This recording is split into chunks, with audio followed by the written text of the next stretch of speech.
3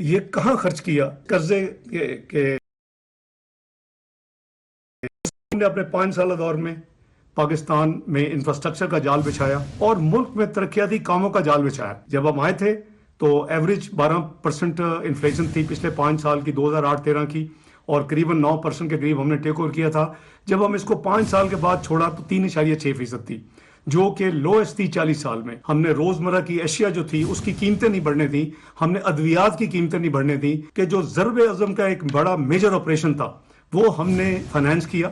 ہم نے security defence expenditure کو 550 ارب سے ڈبل کر کے ہم نے الحمدللہ 1100 بلین پہ لے کے گئے. ہم نے پاکستان کے ریونیو کی کلیکشن کو ڈبل کیا، 1900 ارب سے بڑھا کے 3800 ارب پہ لے کے گئے.